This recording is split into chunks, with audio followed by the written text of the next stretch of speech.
Canada में भारत विरोधी नारे बेहद आम बात हैं, क्योंकि यह देश काफी समय से खालिस्तानी चरमपंथियों की पनाहगाह बना हुआ था।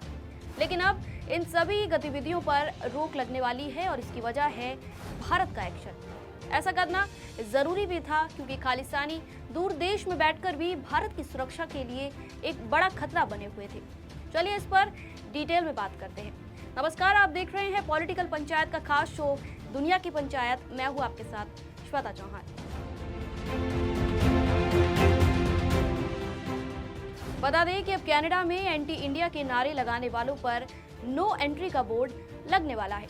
इसके लिए हाल ही में national security adviser Ajit Doval ने कनाडा की national security adviser Nathalie Drouin के साथ 2 दिन तक खालिस्तानी मुद्दे पर सर्जिकल स्ट्राइक वाली कूटनीति पर चर्चा की, जिसका नतीजा ये निकला कि अब कनाडा में खालिस्तानियों की गतिविधियों पर कड़ी निगरानी रखी जाएगी।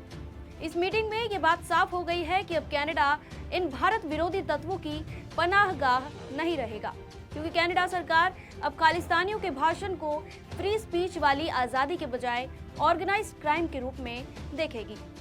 इतना ही नहीं, अगर खालिस्तानी वहां कोई भारत विरोधी भाषण या गतिविधि करते हैं तो उसकी सूचना कैनेडियन सरकार तुरंत भारत सरकार को देगी। यह मीटिंग एक लंबे समय के बाद भारत कनाडा रिश्तों में कड़वाहट के बाद हुई है, जिसे रीसेट के रूप में देखा जा रहा है। कनाडा ने स्पष्ट कर दिया है कि वह अब खालिस्तानी लिंक वाले नेटवर्क को किसी भी तरह का समर्थन देने के पक्ष में नहीं है। वहीं बात करें खालिस्तानी गतिविधियों की, तो इसमें नशीली दवाओं की तस्करी, साइबर अटैक्स और आतंकवाद पर रियल टाइम खुफिया जानकारी शामिल है, जिसके बारे में भारत सरकार को समय समय पर सचेत किया जाएगा।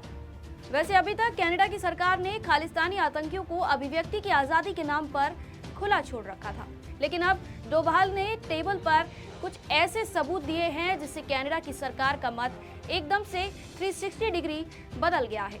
अब कैनेडियन सरकार ने माना है कि खालिस्तानी नेटवर्क कोई आंदोलन नहीं, बल्कि एक संगठित अपराध है जो किसी देश की सुरक्षा के लिए बड़ा खतरा है।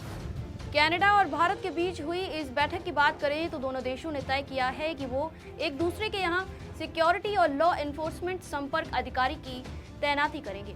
इसका सीधा सा मतलब ये निकल कर आता है कि अगर कनाडा की जमीन पर खालिस्तानी भारत के विरुद्ध कोई साजिश रचते हैं तो उनकी रियल टाइम जानकारी भारत की एजेंसियों के पास होगी। इन एजेंसियों के रडार पर ड्रग तस्करी, मनी लॉन्ड्रिंग और हथियारों का लेन देन रहेगा।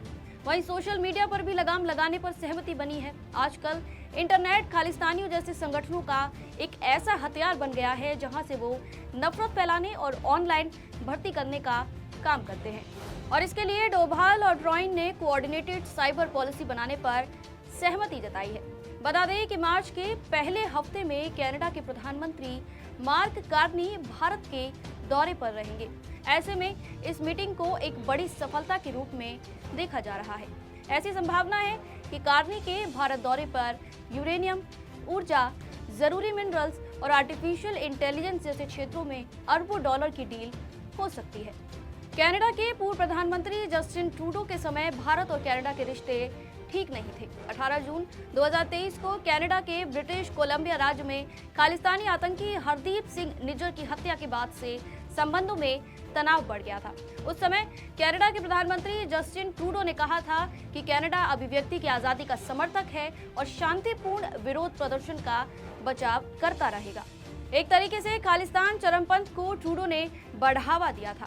इतना ही नहीं, ट्रूडो ने भारत पर लॉरेंस बिश्नोई गैंग के साथ मिलकर कनाडा में आतंक फैलाने जैसे कई गंभीर आरोप लगाए थे।